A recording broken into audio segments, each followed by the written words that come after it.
16e épisode de Reset Your Mind. Épisode un peu particulier s'il en est, puisque je reçois ma première interviewée, qui j'espère sera la première d'une très longue liste.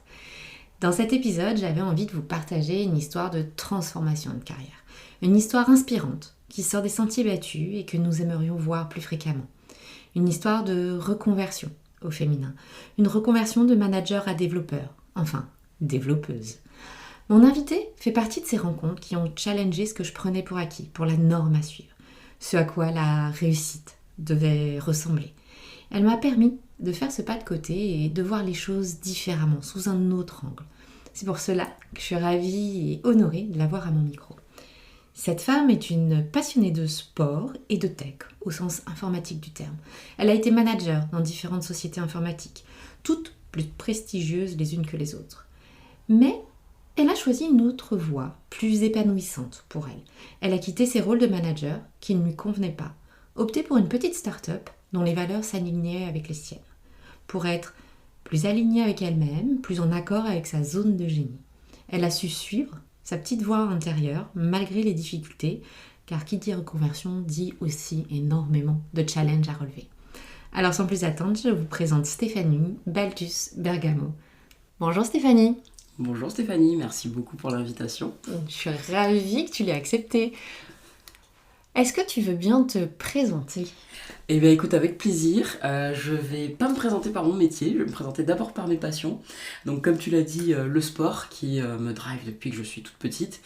J'ai commencé par l'athlétisme et puis depuis quelques années je fais du triathlon. J'adore aussi la littérature, je lis énormément. En ce moment, beaucoup de fantaisie. D'ailleurs, grâce à toi, je suis à fond sur les Robin Hood en ce moment. Et finalement, côté tech, j'adore ça depuis petite. J'ai pas eu d'ordinateur toute petite, mais j'ai quand même pu découvrir un petit peu. Et aujourd'hui, c'est clairement mon métier passion. D'accord. Est-ce que tu étais prédestinée justement à rentrer dans la tech ? Voilà, donc effectivement non, parce que j'ai pas du tout les études pour ça. Comme je disais, j'avais pas d'ordinateur quand j'étais plus jeune. J'ai eu un petit ordinateur VTech. La marque existe toujours, hein, je suis vieille mais quand même.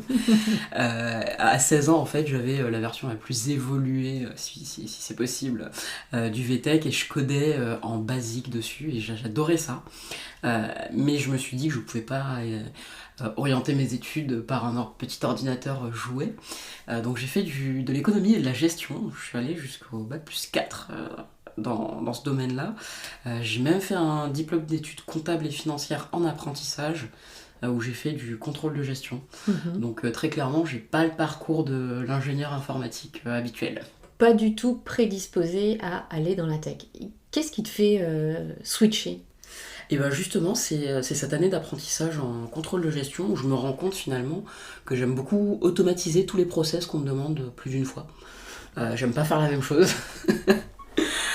Et du coup, j'ai un petit peu automatisé tous les process du service de contrôle de gestion dans lequel j'étais. Et à la fin de l'année, j'en discute un petit peu avec mon maître d'apprentissage et puis je lui dis, écoute, je réfléchis un petit peu à me réorienter vers l'informatique, qu'est-ce que t'en penses ? Lui, il me dit, à fond. Clairement, vas-y, t'es faite pour ça. Bon, moi je me dis, j'ai pas les études pour ça, donc ça veut dire qu'il faut que je me réoriente. Donc je demande à papa, parce que ça fait des années d'études en plus. Et que c'est papa qui finance. Et que c'est papa qui finance, voilà. Donc je demande quand même l'autorisation. Et là, mon père, il me dit quelque chose qui me reste en tête jusqu'à maintenant. C'est que lui, tout ce qu'il veut, c'est que dans ma vie, je fasse un travail qui me donne le sourire tous les matins. Donc là, je me pose pas deux fois la question et je me dis, en fait, oui, il faut que j'aille faire de l'informatique. Ouais, effectivement, c'est plutôt pas mal. C'est assez intéressant de voir que tu demandes l'autorisation à papa. Ouais, à cette époque-là, je demandais encore. Et au final, donc je fais ces 2 années d'études à Paris. Je découvre, on a de la chance, on fait de l'alternance. C'était pas un apprentissage officiel, mais on avait du temps pour travailler en alternance. Et donc je fais de la business intelligence à cette époque-là. Donc beaucoup d'SQL, de modélisation de bases de données, ça m'intéresse pas mal. Et puis je découvre... Je reste au contact du contrôle de gestion, donc j'apporte une petite connaissance métier à mon niveau à l'époque, et je mets clairement le pied dans les systèmes informatiques en entreprise. D'accord. Et du coup, tu fais toute ta carrière ensuite dans ce milieu-là, dans l'informatique? Alors, pas totalement, parce que j'aime pas trop être dans les cases, donc j'ai énormément varié. Mais effectivement, je fais 5 ans de consulting en business intelligence. Forcément, en 5 ans, on est investi, on finit par avoir un petit peu plus de responsabilités, donc je fais aussi beaucoup de gestion de projet. J'ai un statut d'expert dans ces technos-là. Je connaissais toutes les bonnes pratiques, et puis ça m'intéressait quand ça marchait pas, de trouver pourquoi et comment on optimise. Donc je passe pas mal de temps là-dedans. Donc au bout de 5 ans, je me dis que c'était bien le consulting, j'ai appris beaucoup de choses, j'ai vu beaucoup d'entreprises dans plein d'industries différentes. Mais je me dis que ce serait bien de rejoindre une entreprise. Je vois une offre qui m'intéresse, qui me challenge un peu parce que ça demandait beaucoup d'open source, j'en avais pas du tout fait. Ça demandait des connaissances de Linux, j'étais que sur Windows. Mais j'y vais quand même, je postule, le poste est intéressant. Et je passe tous les entretiens, j'ai de la chance, la boîte croit en moi, donc je suis accepté. Et en plus, j'arrive sur un poste à la fois de chef de projet et de manager qui va devoir créer son équipe. T'étais déjà manager à l'époque ou... Pas du tout, j'avais eu aucun lien hiérarchique avec des personnes. J'étais chef de projet, je faisais du reporting de projet, j'organisais les plans de charge, etc. Mais j'avais jamais managé. D'accord, donc tu fais partie de cette team qui est devenue manager un peu par surprise. Très clairement par surprise. Alors après, moi je suis un petit peu bosseuse et j'aime bien faire les choses bien, donc j'ai pris le boulot à cœur. Et puis bon, dans la perception de la société dans laquelle on est, c'est un petit peu prestigieux de se dire qu'on est manager, qu'on va créer son équipe. Ah, aujourd'hui, être manager, c'est l'évolution logique dans une carrière.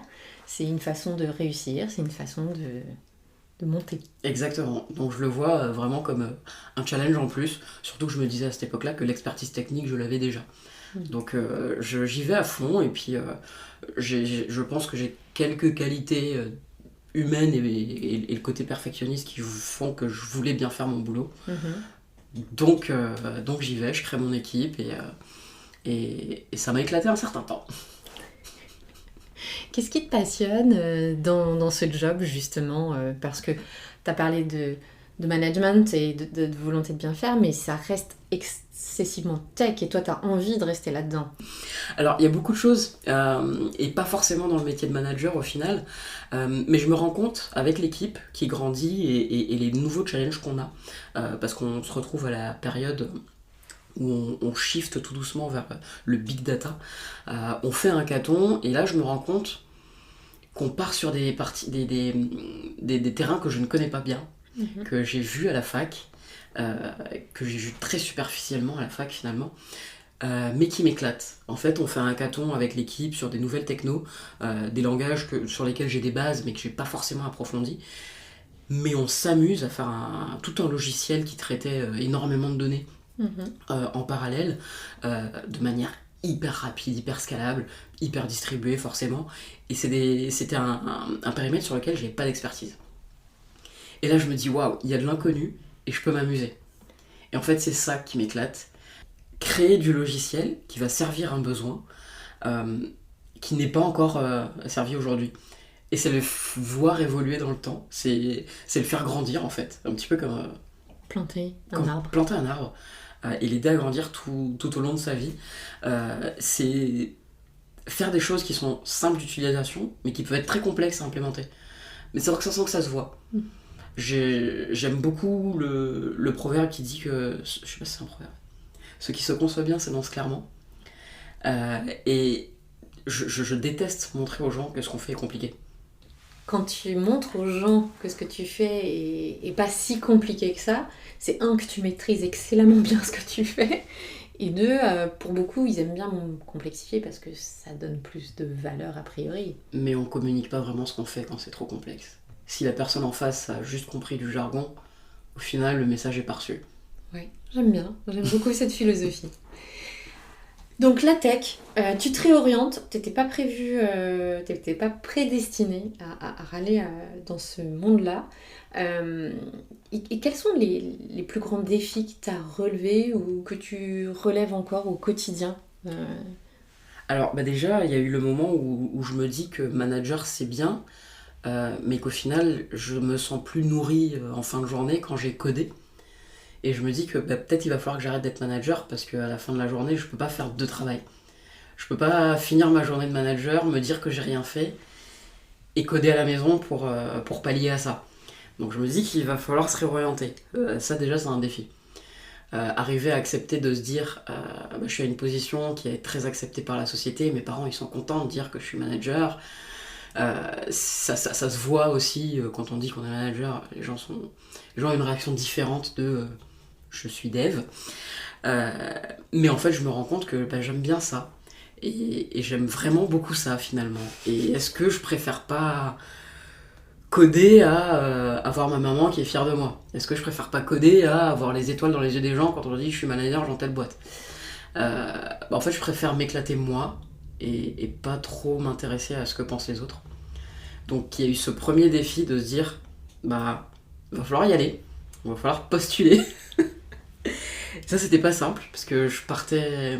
Oui, j'étais experte en business intelligence, je l'étais pas du tout sur le développement logiciel. Et là il a fallu aller passer des entretiens avec toute l'appréhension que je pouvais avoir. J'avais jamais passé d'entretien technique où on allait me demander de designer des choses au tableau, de coder un algo sur un éditeur sans complétion, et ça met un certain trac, sachant que avant je réussissais un petit peu tous mes entretiens. Et sachant aussi que tu as passé des soirées, des nuits, des week-ends à te former en parallèle. Toute seule, voilà. J'ai épongé tout le site du zéro pour ceux qui connaissent. J'ai fait des projets perso. Pour ceux qui connaissent pas, rassurez-vous, moi non plus je connais pas et c'est pas si grave que ça. Mais c'est un site qui est assez génial et qui fait partie des premiers sites français à me permettre d'apprendre tout plein de choses tout seul. Donc vraiment génial, mais voilà, j'ai l'impression d'avoir aucune légitimité en fait. Oui, parce que c'est vrai que dans ce milieu-là, quand même, on sort d'école d'ingénieur la plupart du temps. Oui. Et on y a passé quelques années, on a bûché sur...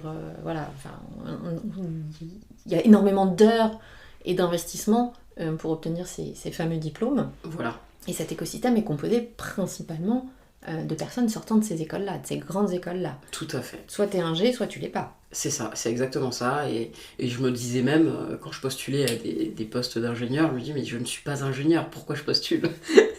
Mais effectivement, la plupart des personnes dans le développement logiciel ont une école d'ingé.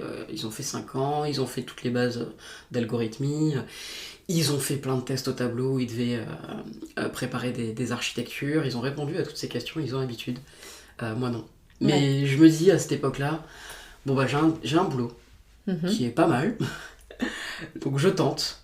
Au pire, j'ai toujours mon boulot. Et puis dans le meilleur des cas, je réussis et je deviens dev. Donc j'y vais en ayant peur, mais en me disant que j'ai rien à perdre. J'ai peur, mais j'y vais. Voilà. Ok.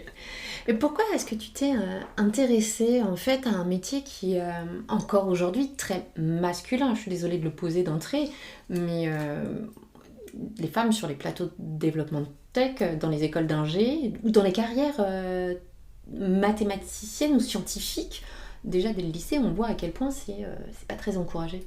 Alors c'est vrai, c'est complètement vrai, je suis d'accord, mais je me suis en fait jamais mis ce genre de limite. En fait, je m'étais pas dit, c'est un milieu masculin. Moi j'ai toujours adoré les sciences. Oui, il y avait plus de garçons dans ma classe, mais... Alors c'est peut-être le côté garçon manqué, ça me dérangeait pas. En fait, je me disais pas que j'y avais pas ma place. Je me disais, peut-être que les autres, ils aiment pas ça. Ouais, ça t'a jamais effleuré l'esprit. Ça m'a pas effleuré l'esprit. En fait, je me suis dit, j'aime ça, j'y vais. Et je vais pas me dire que c'est pour les garçons. J'ai envie de le faire, j'y vais. J'adore. Et en fait, je pense que tu lèves un point aussi qui est extrêmement important, c'est... je me suis jamais mis de limites, et je pense qu'on se met nos propres limites, ou qu'on transmet nos propres limites aussi à nos enfants, nos filles. Et c'est pas si simple que ça d'en sortir une fois qu'elles sont ancrées. Toi, tu les as pas eues. Je les ai pas eues. Alors, tu les as tout simplement craquées sans même t'en rendre compte, c'est aussi possible. Alors, je crois qu'on va quand même rendre à César ce qui appartient à César. Mes parents ont été assez ouverts là-dessus. Je me rappelle pas les avoir entendus me dire ça c'est pour les filles et ça c'est pour les garçons, sauf pour les pistolets. Je sais pas pourquoi. mais c'est vrai que là-dessus, mes parents n'ont pas mis ce genre de limite. Alors, j'ai beaucoup de cousins, moins de cousines. Donc, peut-être aussi que j'ai baigné dans un environnement plus masculin.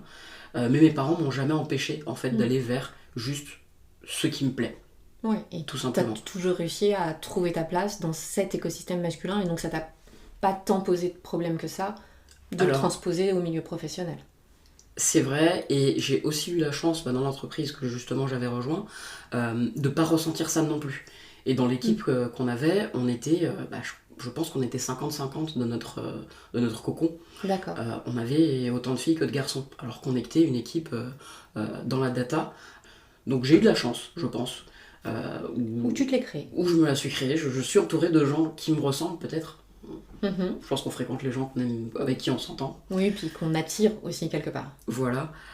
Du coup, j'ai eu la chance de pas avoir à me mettre ce genre de limite et juste de faire ce qui me plaît. Et d'être drivé par cette passion et par cette envie. Voilà.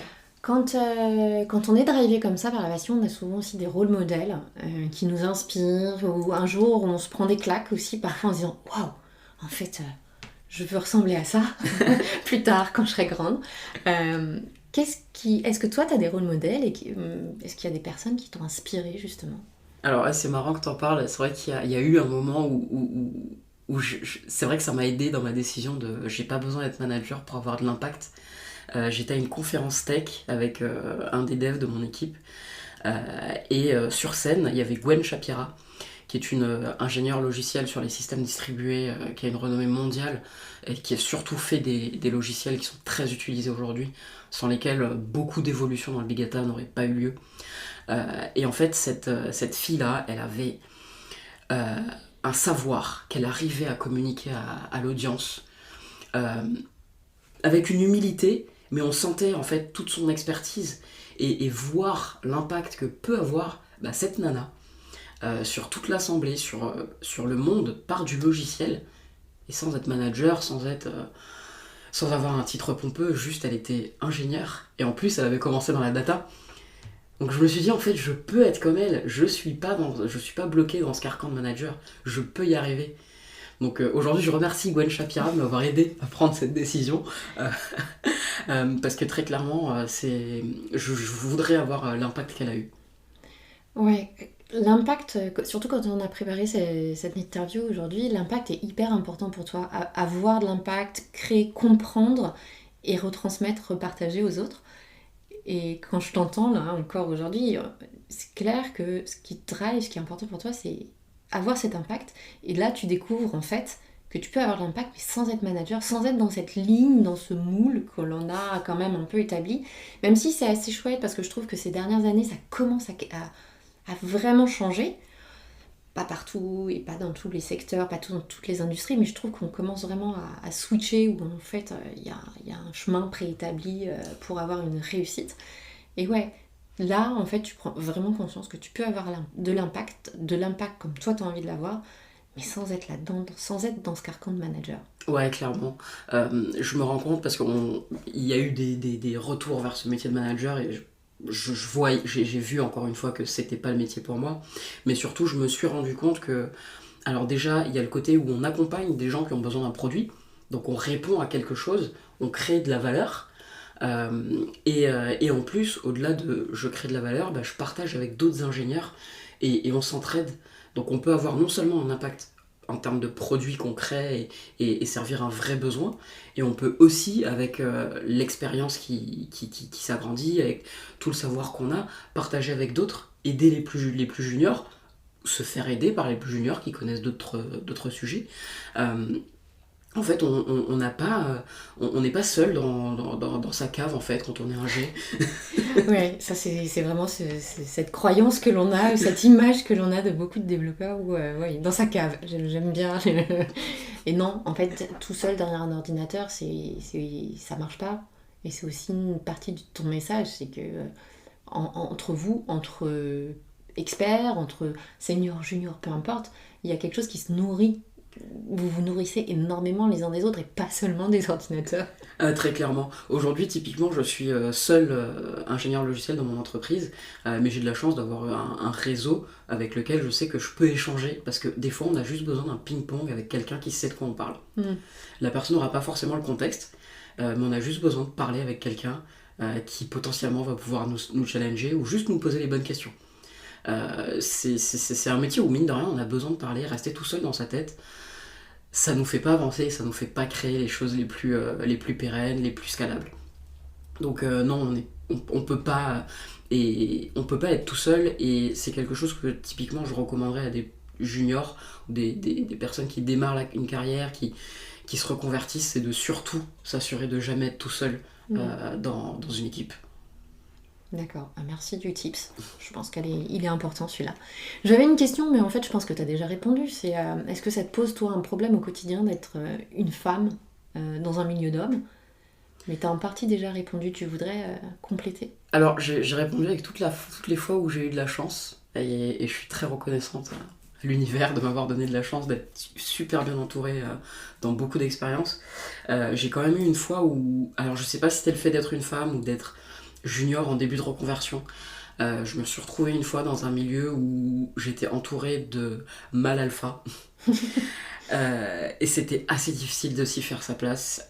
On sentait qu'à chaque discussion, il y avait l'ego qui parlait. Il y avait l'expertise qui parlait, il y avait l'école qui parlait. Moi, j'ai appris toute seule, j'ai pas la bonne école. J'en étais à un moment à avoir peur de soumettre du code. Ah oui, d'accord. Voilà, j'étais pas dans ce qu'on appelle un safe space. Et au final, je me dis que c'est bien d'avoir vécu cette expérience-là, parce que c'est exactement ce que je ne veux pas recréer, et ce à quoi je fais super attention. Quand on a des juniors, je suis dans une start-up, on a des juniors, des stagiaires, donc c'est le genre de choses auxquelles je veux faire super attention. Je veux que tout le monde se sente hyper safe, que tout le monde sache que tout le monde peut contribuer à l'apprentissage de tout le monde, et qu'il n'y ait pas d'ego. Mais alors, ça vient avec la culture de la boîte aussi. Mon chef aujourd'hui, notre CTO, il a voulu absolument mettre dans les valeurs que nous, on est egoless. On n'est pas là pour faire parler l'ego, on n'est pas là pour dire moi je suis mieux que toi, on est là pour faire avancer le produit. Point. Et chacun contribue comme il veut. Et chacun peut contredire le CTO s'il veut, ou le senior dev, ou la senior dev en l'occurrence. En fait, tout le monde a un avis qui a un poids. Et ça dépend beaucoup de la culture de la boîte. Donc j'ai eu de la chance d'être dans beaucoup de boîtes où j'ai pas eu de soucis. Ça c'est arrivé, et c'est le genre de choses qu'il faut essayer de détecter dès l'entretien. Effectivement, ouais. C'est pas toujours facile de le détecter dès l'entretien, mais ce que j'aime bien dans ce que j'entends, c'est que dans ce que tu dis, en fait, je trouve ça intéressant j'ai aussi eu la chance d'avoir cette mauvaise expérience, si je puis dire, parce que ça t'a aussi appris. J'aimerais revenir avec toi sur ton expérience managériale, parce que t'as pris une décision de ne plus être manager à un moment donné et de te reconvertir, c'est ce qui est une décision quand même assez forte. Et c'est quoi ta plus belle expérience de manager quand même? Alors au final c'était ma toute première, là où j'ai eu carte blanche pour créer mon équipe. Et alors je sais pas si j'ai créé une équipe à mon image, ou en tout cas j'ai réussi à créer une équipe avec des personnalités hyper diversifiées, des écoles diversifiées. On nous appelait l'équipe Benetton parce qu'il y avait aussi des origines diversifiées. Mais en fait, c'était vraiment des personnalités mais complètement opposées. On en avait un dans l'équipe qui prenait une place de dingue, qui parlait fort. Et au final, et on avait aussi des introvertis. Des personnes qui juste voulaient coder, qui avaient des avis très tranchés et qui voulaient pas forcément les donner. Et au final, on a réussi avec cette équipe à laisser parler tout le monde. En fait, tout le monde avait sa place. Tout le monde contribuait à l'évolution de l'équipe, au changement dans les process qu'on se mettait, aux décisions de roadmap, de design. Moi, j'adorais quand, justement, on avait l'introverti qui arrivait à dire ce qu'il pense, quand c'était à l'opposé de l'extraverti qui parle fort. Sans que j'ai besoin de le faire. Qui juste ils se sentent safe de le faire, safe d'être en opposition, safe de dire je suis pas d'accord, alors qu'il est introverti et qu'à la base je pense qu'il avait pas beaucoup envie de parler, mais il voulait faire avancer l'équipe. Et ça allait au-delà de je veux rester dans mon coin. Et au final tout le monde contribuait, et cette équipe-là marchait super bien. Parce que tout le monde s'entraidait en fait, et tout le monde s'autorisait à ne pas être d'accord et à le dire en fait, et à pas garder de frustration pour soi. Et ça, c'est quelque chose que tu peux dire ce que tu veux, mais bon, la touche du manager dans une équipe, elle est importante, elle se sent quand même. Et pourtant, tu décides d'arrêter d'être manager après cette belle expérience, en fait. Oui, oui, ça a l'air un peu contre-intuitif comme ça.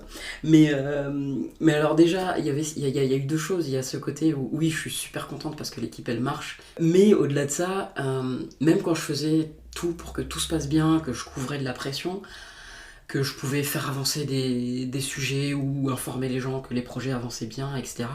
À la fin de la journée, moi je me sentais pas nourrie.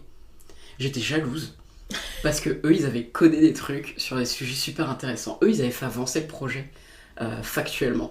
Moi j'avais fait le reporting. Eux ils l'avaient fait avancer. Et moi j'étais jalouse de pas être dans la team qui fait avancer.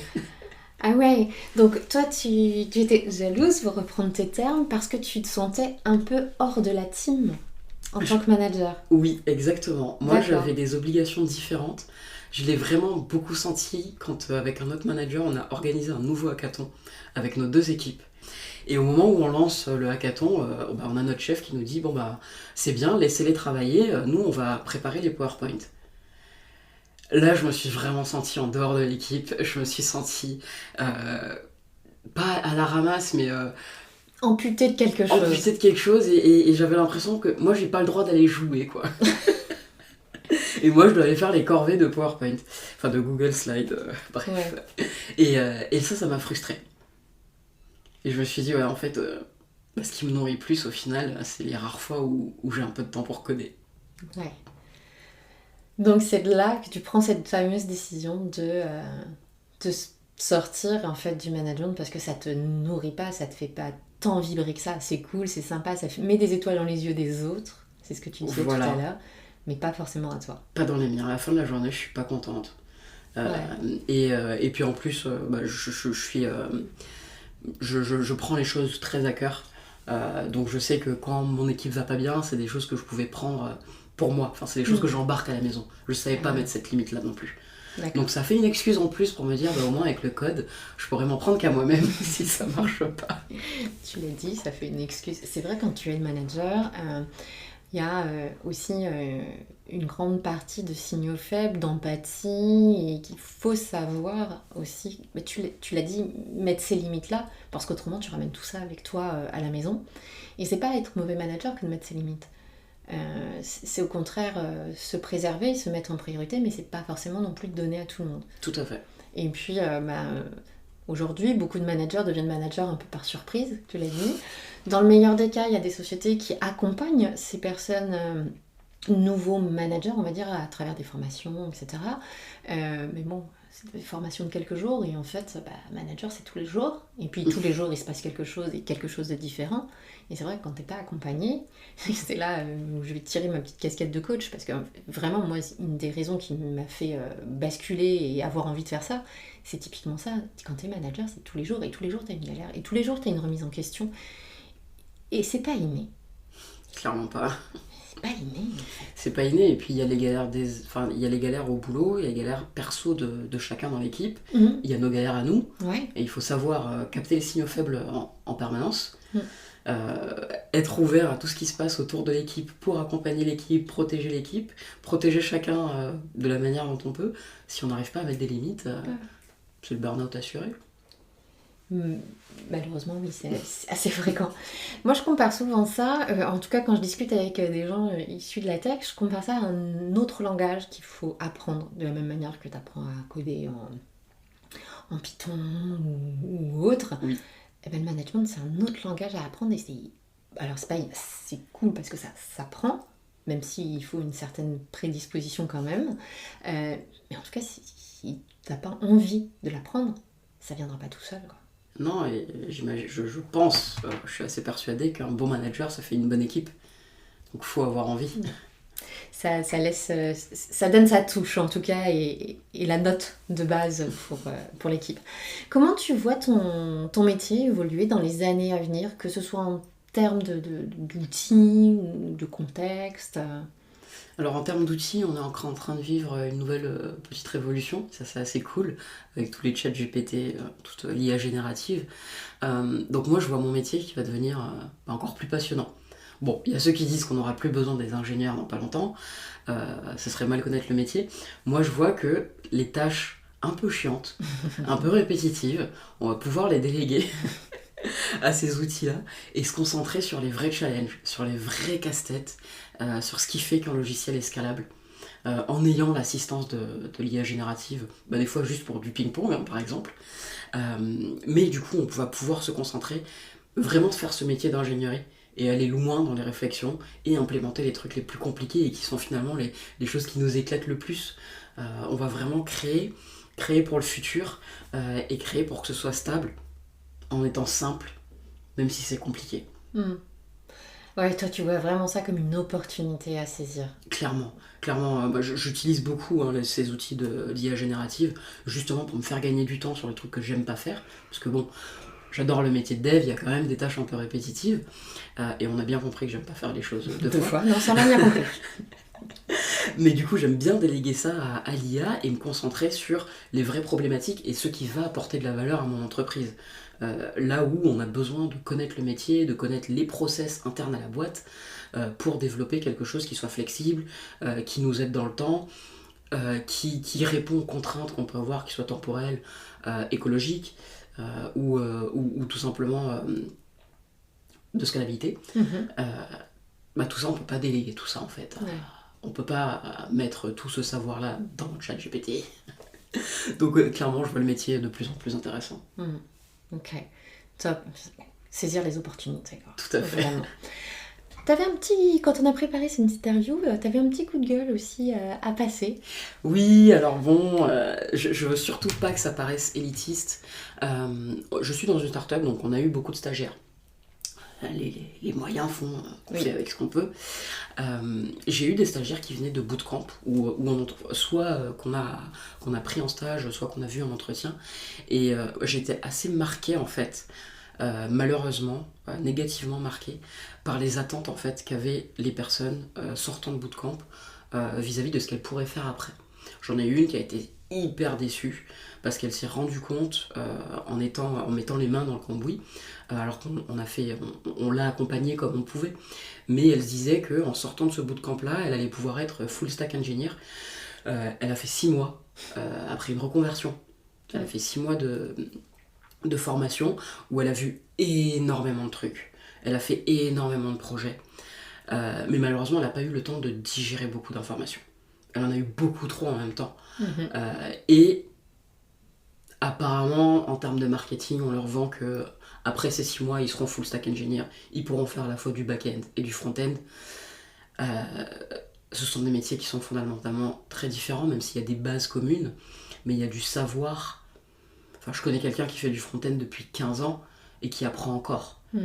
Parce que le front a toutes les contraintes des navigateurs web et de la multiplicité de navigateurs web qu'on a. Les problématiques de vie privée, les problématiques de performance. Aujourd'hui, nous, on a la fibre, on est content, mais on n'a pas la fibre partout. Donc si on veut faire un site web qui soit accessible, il y a toutes les problématiques d'accessibilité aussi, pour les déficients visuels, ou pour la partie débit. Tout ça, il faut y penser quand on est front-end. Il n'y a pas que le code. Et en fait, j'ai l'impression que ces bootcamps vont peut-être se concentrer beaucoup trop sur le code, la syntaxe, comment marchent certains frameworks et s'arrêter là, et donner peut-être trop d'attentes aux personnes qui en sortent. Et je veux pas que les personnes qui en sortent soient découragées, parce qu'en fait c'est un bon début, c'est un bon tremplin, ça donne une base de connaissances, mais au final en développement logiciel on apprend tout le temps. Ouais. Donc il faut juste continuer d'apprendre, juste se dire que c'est la première marche en fait. Mais après il faut approfondir, faut digérer toutes ces informations là, les réappliquer dans plein de contextes différents et se rendre compte. Il y a un espèce de message dans ce que tu dis qui est de prendre le temps de processer, en fait. Clairement. Parce qu'on n'est pas des machines, pour le coup. Voilà. Et qu'il y a besoin, post-bootcamp, de venir compléter ça avec processer, tester, le faire dans la vraie vie, et puis compléter par de l'expérience, et pas se décourager, parce que tout de suite, on n'est pas au top. C'est ça, clairement. Nous, on apprend tous tout le temps. Je sais pas depuis combien d'années je code, mais j'apprends encore tous les jours. Et il y a beaucoup de bouquins qui peuvent venir en complément de ces bootcamps-là, qui viennent apprendre les bonnes pratiques, qui viennent apprendre à réfléchir dans un environnement inconnu, quand on arrive dans une nouvelle entreprise. Je pense que faut juste se dire qu'on arrive sur un métier où on va apprendre à apprendre tout le temps. Les langages, ils évoluent, les pratiques évoluent, tout évolue. Ouais, j'adore. Apprendre à apprendre. Tout le temps. Ouais, tout le temps. C'est de la poésie avec toi, Stéphanie. J'adore. Pour finir cet épisode, je dis pas qu'il n'y en aura peut-être pas un deuxième, hein, parce que moi, il y a encore plein de sujets et plein de questions que j'aurais aimé te poser, mais bon, ça on verra plus tard. Pour conclure cet épisode, quel serait ton meilleur conseil pour celles et ceux qui nous écoutent? Ton mot de la fin, à la fois en termes de carrière, de positionnement, en tant que femme aussi. Alors déjà, moi je dirais que la passion, ça aide beaucoup quand on fait ce métier-là, parce que on a tout le temps envie d'apprendre plus. C'est pas une corvée. Quand c'est une passion, c'est pas une corvée. Donc moi, c'est vrai que moi ça m'arrive, si je suis dans les transports, de lire, de faire de la veille technologique. Ça peut m'arriver s'il pleut dehors et que j'ai pas envie d'aller courir, de lire ou de coder un truc sur une nouvelle technique, une nouvelle techno que j'ai découvert. La passion aide beaucoup. Je dis pas que ça peut pas être un 9 to 5, ça peut aussi, et on peut très bien s'en contenter. Mais en fonction de ses objectifs, si c'est une passion, on peut y arriver. Faut juste pas se mettre de limites en fait. Et pas se dire que c'est que pour les garçons. Se faire sa place comme si on avait le droit d'être là. Parce qu'on a le droit d'être là en fait. Point.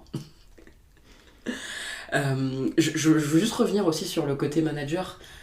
Je dis pas que c'est mal et que c'est pas la voie où aller. Il y a des gens qui s'épanouissent vraiment là-dedans. Il y a des gens qui sont très bons en tant que manager. Moi, c'est pas ce qu'il me faut.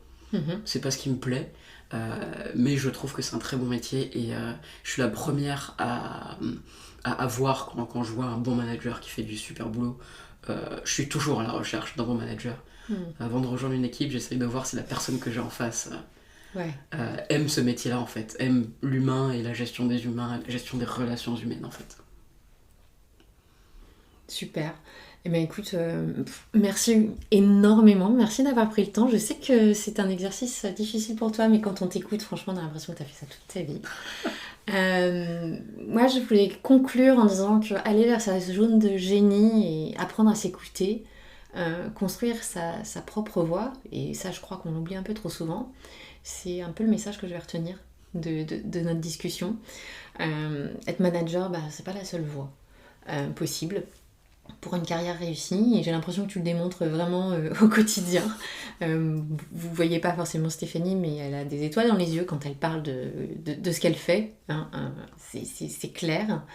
C'est vraiment ce que je retiendrai de notre échange, c'est s'autoriser à s'écouter, écouter ce qui nous fait vibrer, même si c'est parfois hors cadre. Si on souhaite te contacter, Stéphanie, si on a envie de passer justement côté tech, je n'utiliserai pas l'expression côté obscur volontairement, mais si on a envie de passer côté tech ou qu'on a des questions suite à cet échange, où est-ce qu'on peut te joindre ? Sur LinkedIn, ce sera le meilleur moyen, sur le nom Stéphanie Balthus Bergamo. Super. Merci beaucoup. Je mettrai le lien de ton profil LinkedIn en commentaire. Merci beaucoup. Merci à toi.